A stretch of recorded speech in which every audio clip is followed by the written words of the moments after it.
It's the ultimate showdown, Stray versus Kiwi Experience. Which backpacker bus should you take to travel New Zealand?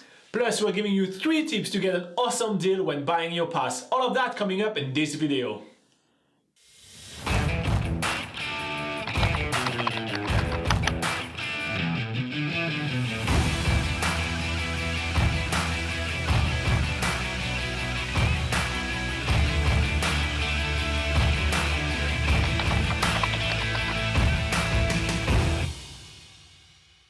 Hi, we're Robin and Laura, the team behind BackpackerGuide.NZ, helping you plan an epic backpacking trip in New Zealand. Since we're probably the only one that have traveled extensively between both companies, today we're comparing backpacker buses by talking about Stray and Kiwi Experience, the two hop-on hop-off bus company in New Zealand. But first things first, what exactly is hop-on hop-off?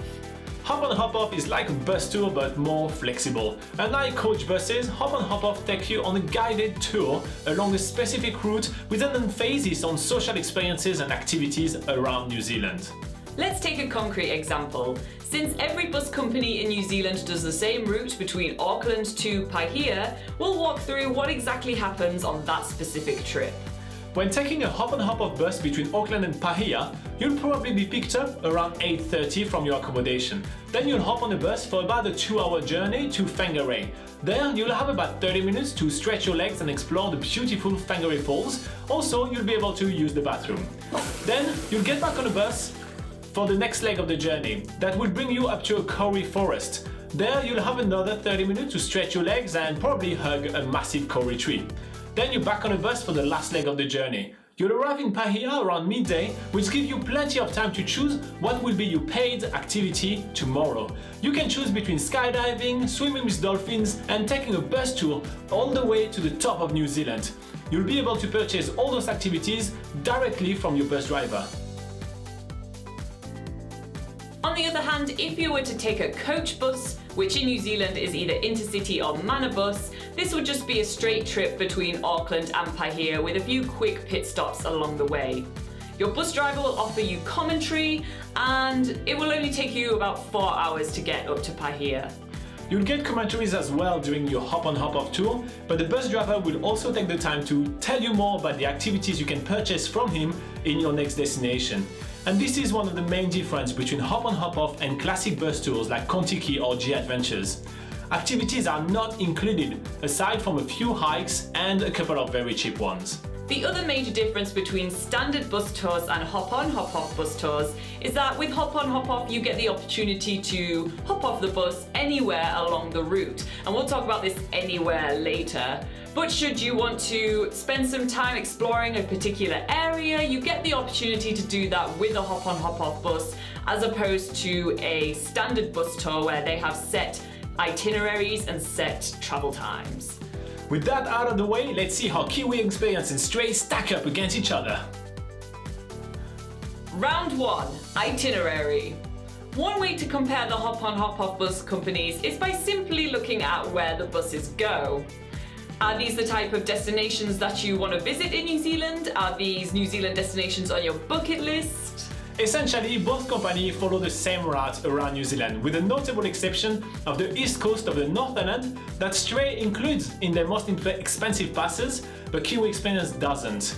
But that's not really a big deal, since you can purchase a hop-on hop-off like tour of the East Cape in Rotorua through a company called East As. On their main itineraries, both companies claim unique overnight stops over the other, while being pretty close to major landmarks that both Stray and Kiwi Experience passengers get to visit. For instance, in the Coromandel Peninsula, Kiwi Experience stay in Hotwater Beach while Stray stays in Hahe, which is literally a stone's throw away from each other, and both passengers can go and check out the Cathedral Cove. And in Abel Tasman, where both companies stays on the edge of the national park, just in neighboring town. Now, speaking of unique stops, both companies have some real hidden gems. Stray stays in Raglan, which is the surf mecca of New Zealand, in Lake Anewhenua, which is an awesome true Maori experience, in Blue Duck Station, which is a Kiwi farm, and in Guns Camp in the heart of the Fjordan National Park. Kiwi Experience stays in Waitomo, world famous for its glowworm, stays in River Valley, which is one of the best whitewater rafting you will get in the country, in Lake Mahi-Napua, which is hard to pronounce but awesome as an overnight stop, and in Dunedin, which is a city that Stray doesn't visit. And remember that you can hop off the bus anywhere along the main route, even if the bus doesn't officially stay there the night, and we really recommend taking advantage of that. So that's the end of round 1. To sum up, both companies have essentially the same itinerary and about the same amount of unique stops. So it all comes down to personal preference. What do you want to do the most? For example, I love whitewater rafting, so I'd go with Kiwi Experience to go to River Valley. Laura cherishes any chance she has to connect with the Maori culture, so she'll pick Stray to go to Lake Anewhenua. With that, we have to give a point to both companies. Round 2, the people. Taking the hop-on hop-off bus around New Zealand is also about the social experiences with like-minded travellers, so it's pretty important to know what type of passengers you're going to be sharing your trip with. While both companies attract mixed crowd, a pattern tends to appear in terms of passenger. Kiwi Experience seems to attract bigger crowd of 18 to 25 years old, mostly from Europe, the UK, while Stray attracts slightly older 20-something passengers, mostly from Europe, the UK, again, they're everywhere.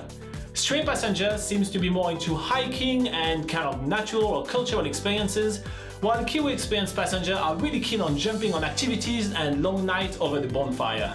Because every single bus crowd is different, here's our tip. If you're not gelling with the crowd on your bus, just hop off at the next destination, stay there a while, and then when the next bus comes, hop back on and you'll probably have a totally different experience. Other than that, if we have to choose a winner according to bus size, Robin and I would probably go for Stray because we prefer small and intimate groups, whereas Kiwi Experience tends to have a larger group on the bus. Round 3, flexibility. In this round, we're going to look at the flexibility of both Stray and Kiwi Experience network through 2 main conditions: unlimited travel and guaranteed accommodation. Yes, both companies claim unlimited travel where you can travel along the route as many times as you want for the same price. However, this does come with some terms and conditions attached. One of these conditions is priority. When you're traveling on the bus route for the first time, you are considered a priority passenger, meaning that you simply book your spot on the bus and it's pretty straightforward from there. However, if you're traveling for the second, third or fourth time on the same network, you will lose your priority status, meaning that if a priority passenger needs your seat, you will have to give it up and take a bus at a later date. This often happens in summer. That's right, in summer the buses are usually fully booked, so it's a good idea to book your seat on the bus a couple of weeks in advance. And on another note, the buses actually only travel in one direction on the route, so with unlimited travel you'll have to travel on the bus again and again in the same direction, simply because the buses don't go the other way. And one more condition? Yeah, some of the sections are operated by partner bus company rather than Stray and Kiwi Experience. You cannot redo those sections, and Stray adds one more condition stating that you cannot hop off along those routes. In short, take this unlimited travel claim with a grain of salt. Now about guaranteed accommodation. While you are guaranteed one night of accommodation in any overnight stop you arrive in, it can be really tricky to extend your stay and get more nights of accommodation in summer or peak season. Yes, the hop-on hop-off system doesn't really seem to work in summer when the accommodation is usually fully booked after that first night of stay, and you usually have to wait till the next available bus that's actually not fully booked before you can hop back on the bus again. And this sort of takes the ease out of travel of why you bought the bus pass in the first place. So with such tight terms and conditions, we declare no winner, especially not the passenger. Round 4, price. So with those nitty-gritty issues out of the way, our final comparison is price. Kiwi Experience has a slight edge on price because they include an activity in their national pass, the Milford Sound Cruise, which Stray doesn't. And Stray also, you need to pay an extra $70 to $80 for accommodation on 2 of their overnight stops. But never buy a pass at full price. They're always on sale, always. So make sure to check what kind of deal you can get on the day you want to purchase. Now, a good way to compare bus passes is to actually try to work out how much does it cost you per day of travel. The easy way is to take the price of your pass and to take the amount of suggested day of travel. That's, for example, 30. Then you're going to divide the price by 30 and get a price per day of travel. In order to kind of give you a good idea, Kiwi Experience should be around $35 while Stray should be around $40. It's no surprise that Kiwi Experience take the win on this round because they are always cheaper in any comparison we can make. And that brings us to a deadlock. To be honest, Laura and I did not expect to come up with a tie. We really thought we got a clear winner out of those 4 rounds. But here we are. So last night we scrambled and went on our Facebook group where you guys can exchange tips and talk to us, and we ask you to vote. So on this Facebook group we turned to you guys, people which are actually currently traveling with Stray and Kiwi Experience, and we ask you to rate your experience with those companies based on value for money, good times and ease of travel. Which brings us to round 5, the readers' vote. Well, we don't really have a script for that, so here are the scores. Kiwi Experience was scored by you guys 6.1 out of 10, and Stray was scored by you guys 6.3 out of 10 for good value for money, good times and ease of use. So here you are, with a narrow win on round 5, Stray is our ultimate winner. But such a narrow win should come as a warning to you guys. Stray and Kiwi Experience are very similar, and it's a little bit like picking ice cream, chocolate and vanilla. Everybody has an opinion, everybody has a preference, and it all comes down to personal taste. So have a look for yourself and make your own decision. Also, if you're short on time, you may want to consider Kontiki or G-Adventure. And if you do have a lot of time in New Zealand, you may like the flexibility of national coach buses like Manabus and Intercity. So make sure to do your research. But wait, there's more! As promised, here are 3 tips to save money on your backpacker bus pass. First off, book your bus pass when you are in New Zealand. Overseas resellers on these bus passes are notorious for selling them at a much higher price than what you can find in New Zealand. And in the past, we've even seen Kiwi Experience advertise different prices to people visiting from overseas on their website compared to people who are visiting from New Zealand. Second, you want to book your bus pass in a low season between April and August. We see the patterns every year, and you can save up to 60% off when booking in the middle of the winter. But wait, it's okay. You can book up to 12 months before your first travel, and your pass will be then activated on your first travel, giving you 12 months of travel. So you have nothing to lose, just a lot to save. And 3, choose one of the 7 national bus passes that Stray and Kiwi Experience have to offer, rather than just the small sections of the country, because these passes offer much greater value for money.